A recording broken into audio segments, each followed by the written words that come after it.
Mwiriho neza abakunzi ba hafi 50 TV, ni umuhungu wanyu uko bisanzwe Murenzi ubasuhuza. Mumeze mute bana banjye? Amakuru hands up. Uyu munsi mumeze mute? None tariki ya 24 z'ukwezi kwa gatandatu mbazaniye inkuru igira iti: mu Rwanda haje ishyaka rishaka gukuraho repubulika rikagarura ubutegetsi bwa cyami. Ni ishyaka bagiye bitwa abanyamurage, aho bavuga ko igihugu cy'u Rwanda cyasigiwe umurage n'abami. Bikaba bivugwa ko perezida wa repubulika Paul Kagame iri shyaka niramuka ryemewe bigashyirwa mu bikorwa nk'uko babyifuza, riyobowe na Bwana Herman, yuko perezida wa repubulika Paul Kagame ari we wahita uhinduka umwami, icyitwa repubulika kigasubira mu Burayi, ahubwo hakaza icyitwa cyami, ingoma ya cyami ikagaruka. Uyu mugabo asobanura ko ari uko repubulika nta cyiza yagezeho, nta cyiza ikora ubu ngubu, ngo ahubwo ingoma ya cyami ariyo nziza. Murabyumva mute? Murumva se ibi bintu bishoboka? Hirya no hino mukomeze kwirinda corona virusi, dushyire hamwe tuzayitsinda. Ni mu kanya gatoya, nkwibutse gukanda like na subscribe, ubundi tugende, ndaje gato. Iyi ni 50 TV, ni channel ya YouTube. Kora like, subscribe, ubundi ujye uhora ubona amakuru yizewe. Kora na share y'abandi bayibone. Murakoze cyane, ndabakunda. Ngaho dukurikira inkuru irambuye y'ishyaka riharanira ingoma ya cyami. Yashinze uwo mugambwe yabwiye Ijwi rya Amerika ko inyuma y'imyaka hafi 60 bumaze ubutegetsi bushingiye kuri repubulika taciza bwazaniye u Rwanda. I Kigali, inkuru tubaza mugenzi wacu Eric Bagiribusa.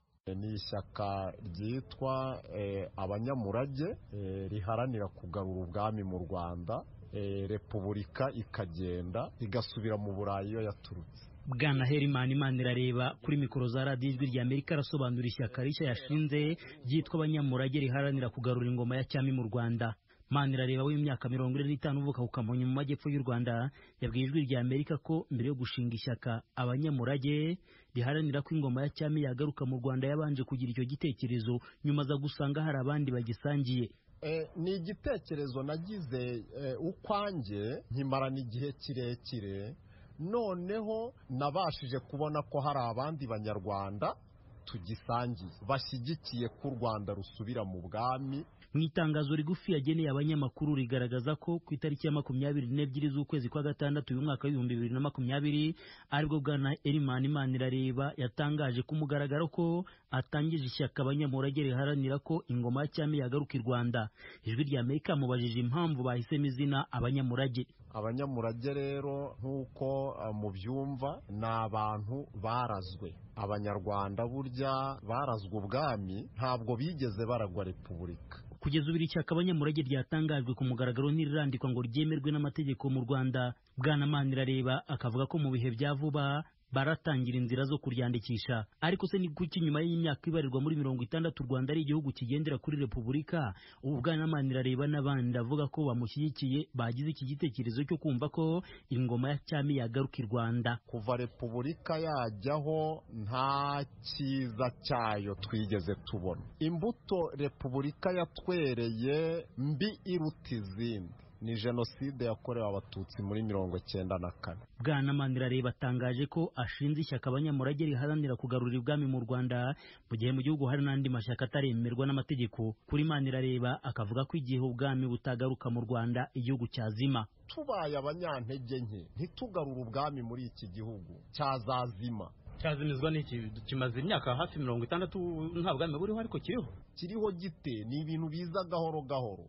Igihugu ukabona kirazimye, abantu bagahinduka abanyamahanga. Ntabwo ari n'u Rwanda byaba bibayeho gusa, muri Afurika Angola y'uyu munsi ntushobora kumenya ko hari ururimi gakondo rwahigeze. Manirareba kandi akavuga ko igihe igitekerezo cye cyashyigikirwa, itegeko nshinga rya repubulika ryavugururwa mu ngingo zaryo zose, maze hagatorwa uwaba umwami w'u Rwanda. Ese kugeza ubu mu gihugu hari amashyaka 11 mu butegetsi, yo byagenda gute mu byifuzo by'uyu munyapolitiki? Amashyaka yavaho cyangwa se agahindurwamo ibindi bintu bitewe n'uko abantu bicaye babiganiriyeho. Bwana Manirareba yabwiye Ijwi ry'Amerika ko mu mwaka w'ibihumbi 2018 yandikiye inteko ishinga amategeko y'u Rwanda asaba ko itegeko nshinga rya Repubulika y'u Rwanda ryo mu bihumbi 2003 nk'uko ryavuguruwe kugeza mu bihumbi 2015 ryahinduka mu ngingo zose u Rwanda rukongera gusubira ku ngoma ya cyami. Yavuze ko ibaruwa ye inteko ishinga amategeko yayifungiranye mu kabati. Mw'ibaruwa Ijwi ry'Amerika ifiteho kopi iboneka ko inteko ishinga amategeko umutwe w'abadepite yayakiriye ku itariki ya 17 z'ukwezi kwa gatanu 2018 aho yabasabaga ko perezida w'u Rwanda Paul Kagame yareka kuba perezida maze agahinduka umwami w'u Rwanda. Avuga ko perezida Kagame ubwami bwakuweho n'abakoloni yarahunze aho ahungukiye ngo ba perezida. Kuri Manirareba ngo Bwana Kagame ntiyagakomeje kuba perezida mu gihe yashyizweho n'abanzi bari bo bakoloni. Uyu Manirareba w'imyaka 45 izina rye ntaho rizwi mu bikorwa bya politiki. Mu mwaka w'ibihumbi 2018 mu kwezi kwa kane urukiko rukuru mu Rwanda rwatesheje agaciro ikirego cy'ubujurire yari yarushyikirijeho yarigaga wari arkipiskopi wa Kigali Tade Ntihinyurwa. Yamuregaga gutesha agaciro abanyarwanda bose no guca umuco gakondo wabo wari ushingiye kuri kirazira kawusimbuzi w'abaheburayo ushingiye kuri Kiliziya Gatolika y'i Roma. Ufatiye ku gihe gishize u Rwanda rugendera kuri Repubulika bishobora kugorana ku gitekerezo cya Bwana Manirareba na bagenzi be cyakumvikana na cyane ko hari abatari bake bafite imyumvire itari myiza ku butegetsi bw'ingoma ya cyami yashize. Nkakwibutsa ko u Rwanda yashinze uwo mugambwe yabwiye Ijwi ry'Amerika ko inyuma y'imyaka hafi 60 bumaze ubutegetsi bushingiye kuri Repubulika ataciza bwazaniye u Rwanda. I Kigali inkuru tubaza mugenzi wacu Eric Bagiribusa.